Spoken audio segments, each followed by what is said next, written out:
agama Islam yang Allah bagi akal, yang Allah Ta'ala bagi anggota, Allah suruh dia semayang, dia tak semayang, pada hakikatnya lebih teruk daripada babi. Na'udzubillah min zalik. Bayangkan tengok wajah anak-anak kita yang masih ramai lagi tak semayang. Bayangkan anak-anak qaryah kita yang masih ramai lagi tak semayang. Bayang tengok wajah adik-adik kita dan rakan-rakan kita masih ramai lagi tak semayang. Redakah kita? Redakah kita? Sanggupkah kita membiarkan mereka terus menjadi makhluk-makhluk Allah yang dianggap lebih hina daripada babi? Na'udzubillah min zalik. Kalau tak sanggup, kita semua kena pakat-pakat main peranan untuk menyuruh mereka, mengajak mereka, berdakwah kepada mereka, memujuk mereka dengan apa cara sekalipun supaya mereka mampu menjadi orang-orang yang mendirikan sembahyang. Karena Rasulullah sallallahu alaihi wasallam juga pernah bersabda, "Man taraka as-salata muta'ammidan faqad kafara jihara."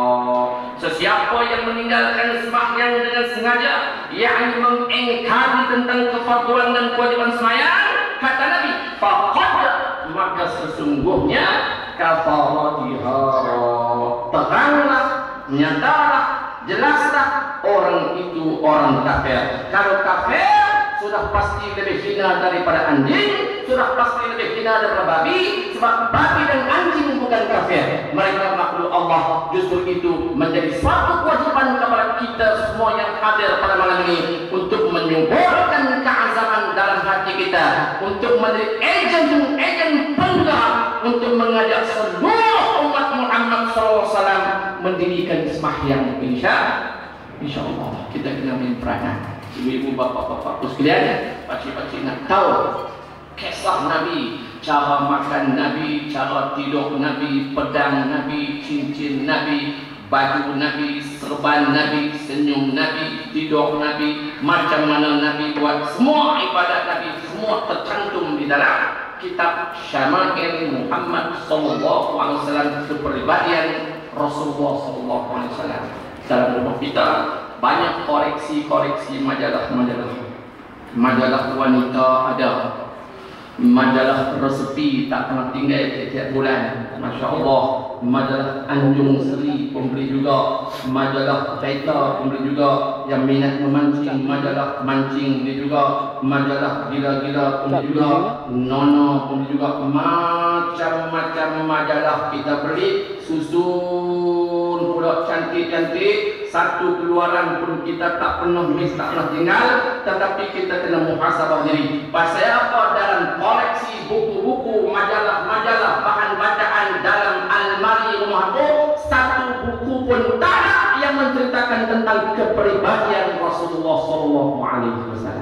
Jadi kalau ibu-ibu nak buku ni, kitab yang terkenal ini seluruh dunia, di negara Arab bahasa Arab, di negara orang putih bahasa orang putih, di Malaysia, Indonesia, Selatan Thailand, di Brunei, di Sabah Sarawak dalam bahasa Malaysia dan Indonesia. Pakcik-pakcik boleh dapatkan di luar sana nanti, insyaAllah dibawa oleh tetamu kita Tuan Haji Najib. Dia tinggal yang rumah saya kurang 50 buah sahaja.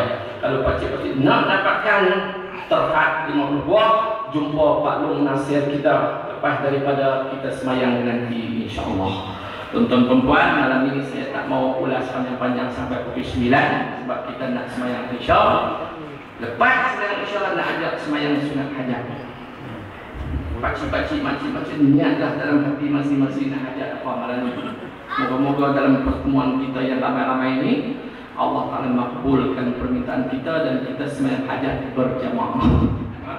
Kita semayang hajat berjamaah. Jadi lepas daripada kita semayang hajat berdoa, ada jamuan nasi disediakan pada malam ini. Alhamdulillah, daripada jemaah-jemaah yang nak pergi umrah dengan saya, jemaah-jemaah yang nak pergi umrah dengan Pak Cik Yusof, Makcik Fatimah kita, dan juga jemaah haji, jemaah umrah daripada Kuala Lumpur pun bagi sumbangan. Duit bapak yang ramai bagi sumbangan, saya sediakan jamuan kenduri untuk kita semua, insya-Allah. Moga-moga makanan kita cukup. Minggu lepas ayam golek 60 ekor tak cukup. Tak cukup, pasal seorang ambil 5 ketui. Masya Allah. Seorang ambil 5 ketui. Pakcik bayang nak tengok dia makan jam 5 lebih. Kita bayar 60 ekor tu cukup dah. 10 ekor, sekor 10. Sok-sok ni boleh dia ambil seorang 5 lebih, seorang jam insyaAllah. Ada yang bukit plastik tak ada nak makan ni boleh dah. Bagi orang makan habis duduk nak bukui insyaAllah. Jadi malam ni kita sediakan jamuan, moga-moga jamuan kita cukup. Pakcik-pakcik tengok ramai, relax dulu. Bagi semua selesai, insyaAllah saya yakin makanan kita cukup. Sekian untuk malam ini. Wabillahi taufiq. Wassalamualaikum warahmatullahi wabarakatuh.